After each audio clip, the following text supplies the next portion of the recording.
Olá, Clube M3, continuando aqui a segunda parte do capítulo 8 do livro Barriga de Trigo, de William Davis.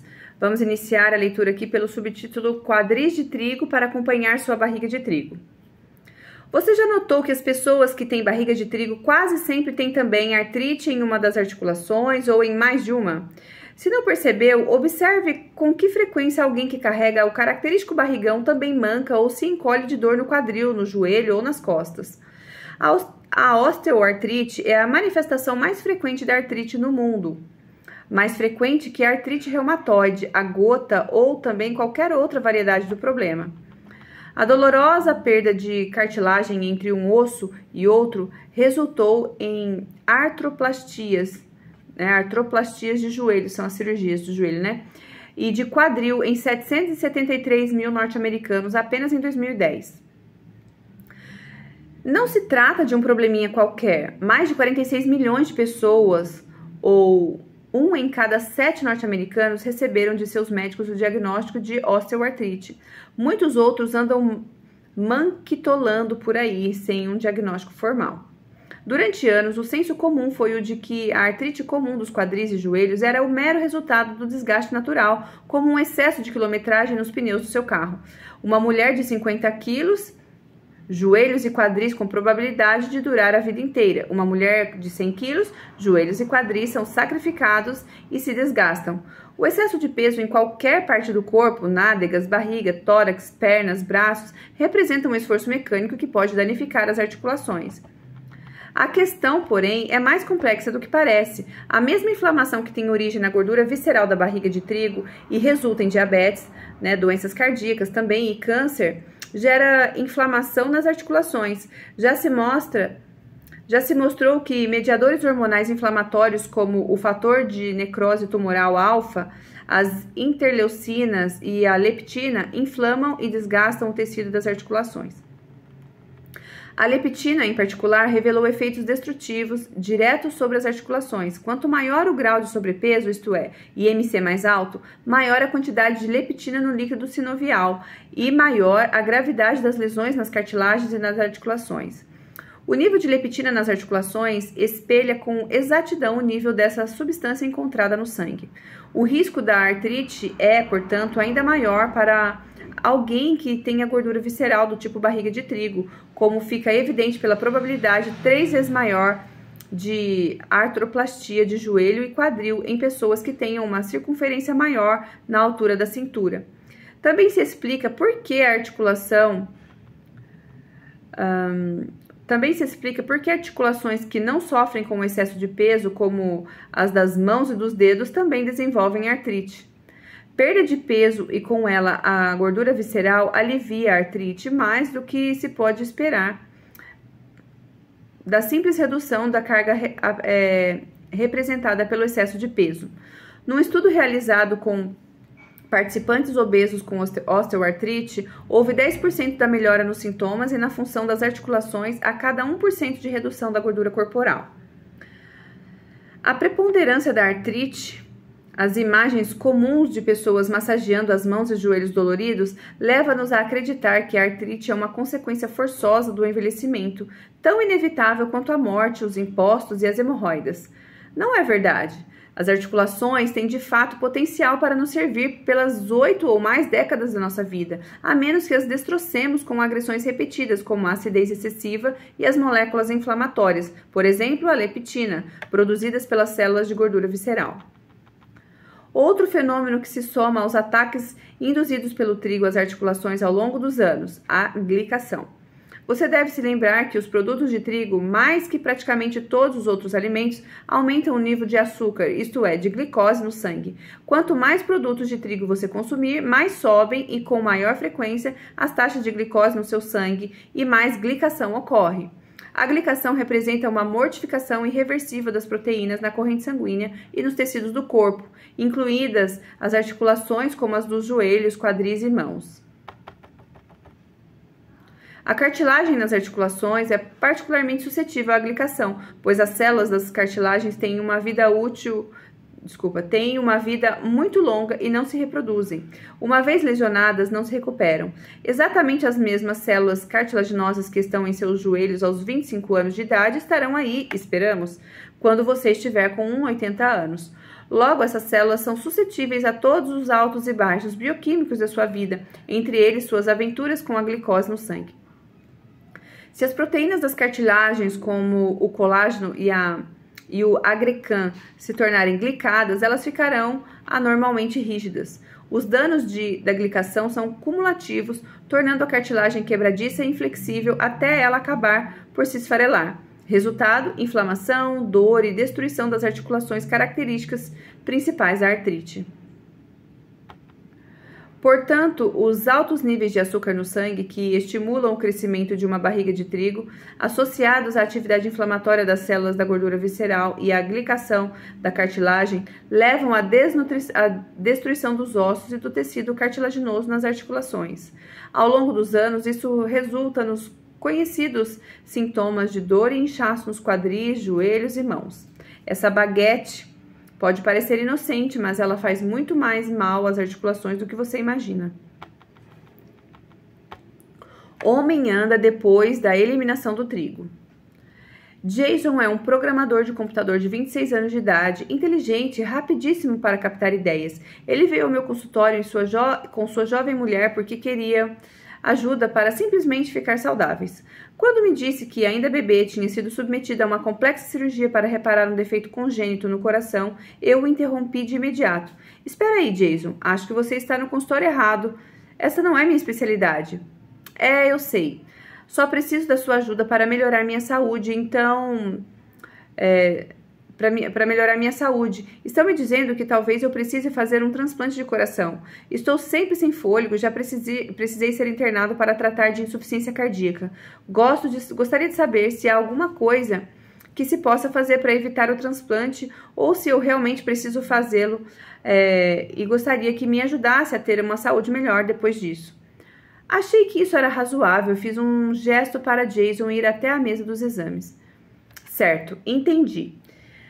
Deixe-me auscultá-lo. Jason levantou-se da cadeira devagar, encolhendo-se visivelmente e foi aproximando da mesa em câmera lenta, nitidamente sentindo dor. Qual é o problema? Perguntei. Jason sentou-se na mesa de exames e deu um suspiro. Dói tudo. Todas as minhas articulações doem. Mal consigo andar. Às vezes mal consigo sair da cama. Já se consultou com um reumatologista? Perguntei. Já. 3. Nenhum deles conseguiu descobrir o que havia de errado comigo. Por isso, eles só prescreveram anti-inflamatórios e analgésicos. Você já pensou em modificar sua dieta? Perguntei-lhe. Já vi muita gente conseguir alívio com a simples eliminação do trigo da dieta. Trigo? Quer dizer pão, macarrão? Perguntou Jason confuso. Sim, trigo. Pão branco, pão integral, pão multigrãos, bagels, bolinhos, pretzels, bolachas, cereais matinais, macarrão, panquecas, waffles. Apesar de parecer que isso é a maior parte do que você come, pode confiar em mim. Ainda sobra muita coisa para você comer. Entreguei-lhe um folheto com detalhes de como orientar sua dieta sem o trigo. Faça uma experiência. Elimine todo o trigo por apenas 4 semanas. Se você se sentir melhor, já terá sua resposta. Se não sentir nada de diferente, talvez essa não seja a solução para o seu caso. Jason voltou ao meu consultório 3 meses depois. O que me surpreendeu foi o fato de ele entrar na sala com agilidade, sem nenhum sinal de dor nas articulações. A melhora experimentada por ele tinha sido profunda e quase imediata. Depois de 5 dias eu não conseguia acreditar. Não senti absolutamente nenhuma dor. Não acreditei que fosse verdade. Tinha de ser coincidência, então comi um sanduíche. Em 5 minutos, quase 80% da dor tinha voltado. Agora eu aprendi a lição. Além disso, outro fato que me impressionou foi que, quando o examinei pela primeira vez, Jason na realidade apresentava uma leve insuficiência cardíaca. Nessa segunda visita, ele já não mostrava o menor sinal de insuficiência cardíaca. Com o alívio das dores articulares, ele me disse também sua respiração melhorara a ponto de ele conseguir correr distâncias curtas e até mesmo jogar uma partida de basquete de baixa intensidade, coisa que não fazia havia anos. Agora começamos a reduzir gradativamente as medicações que ele estava tomando para a insuficiência cardíaca. É óbvio que sou um grande defensor de uma vida sem trigo, mas quando se assiste a experiências de reviravolta na vida como a de Jason, ainda fico arrepiado de saber que existe uma solução tão simples para problemas de saúde que tinham deixado um homem jovem praticamente inválido. As dores da barriga estão relacionadas à articulação do quadril. Como aconteceu no caso da perda de peso e do sistema nervoso central, os portadores da doença celíaca podem nos ensinar algumas coisas acerca dos efeitos do trigo sobre os ossos e as articulações. A osteopenia e a osteoporose são comuns em pessoas que têm doença celíaca e podem estar presentes ainda que não haja sintomas intestinais, afetando até 70% dos portadores de anticorpos celíacos. Pelo fato de a osteoporose ser tão comum entre os pacientes celíacos, alguns pesquisadores defendem a ideia de que qualquer pessoa com osteoporose deveria se submeter a exames para verificar a presença da doença celíaca. Um estudo da Clínica de Ortopedia da Universidade de Washington encontrou a doença celíaca não diagnosticada em 3,4% dos participantes com osteoporose, em comparação a 0,2% daqueles que não tinham osteoporose. A eliminação do glúten da dieta de participantes celíacos que tinham osteoporose produziu uma rápida melhora nos valores da densidade óssea, sem o uso de medicamentos para osteoporose.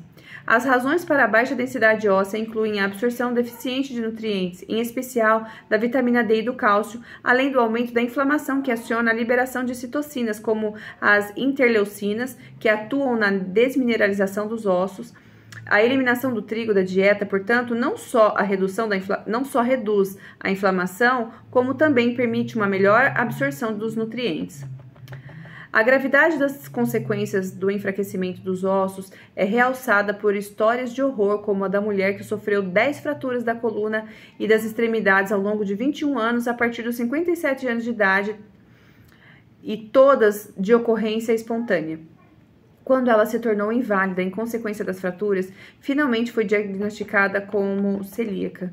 Em comparação com pessoas que não têm a doença celíaca, os pacientes celíacos têm um risco 3 vezes maior de sofrer fraturas.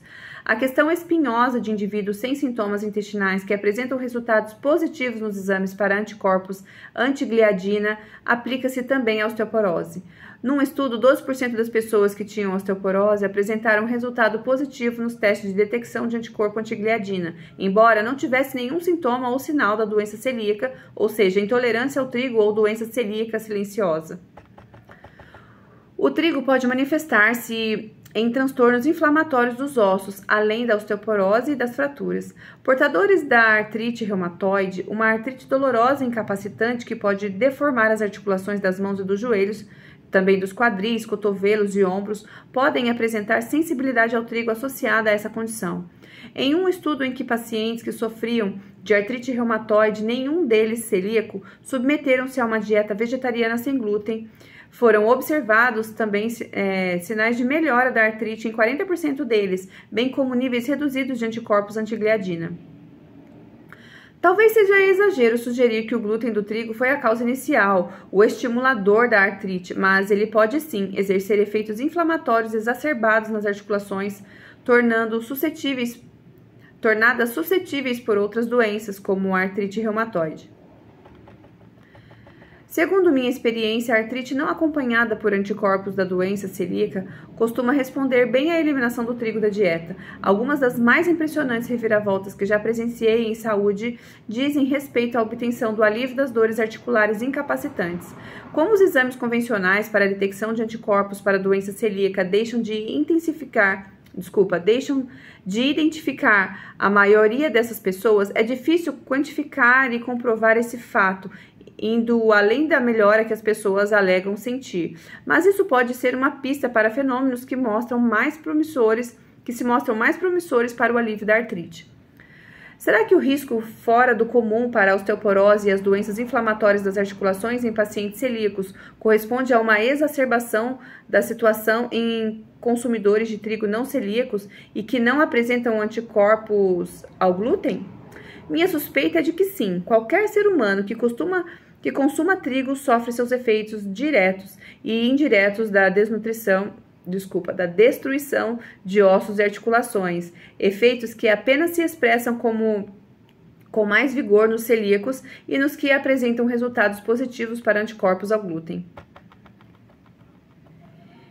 E se em vez de uma artroplastia total de quadril ou joelho aos 62 anos de idade, você optasse por substituir totalmente o trigo da sua dieta? Os efeitos de maior abrangência de perturbação do equilíbrio ácido-base sobre a saúde estão apenas começando a ser avaliados. Qualquer um que tenha assistido a aulas de química elementar entende que o pH é um fator poderoso na determinação de como reações químicas se desenvolverão. Uma pequena mudança no pH pode ter uma influência profunda no equilíbrio de uma reação. O mesmo vale para o corpo humano. Grãos integrais saudáveis, como o trigo, são a causa de grande parte da natureza altamente ácida da dieta moderna. Além da saúde dos ossos, experiências recentes sugerem que uma dieta que privilegie alimentos alcalinos tem o potencial de reduzir o desgaste muscular relacionado à idade, os cálculos renais, a hipertensão sensível ao sal, a infertilidade e doenças renais. Remova o trigo e experimente uma redução da inflamação nas articulações, uma menor ocorrência de picos de glicose no sangue que provocam a glicação das cartilagens e desloque o equilíbrio do pH para alcalino. Sem dúvida, é melhor que tomar Rofecoxib. Não sei se esse é o nome do remédio, né? E aqui a gente finaliza o capítulo 8. Iniciaremos, né, no próximo vídeo o capítulo 9 do livro Barriga de Trigo.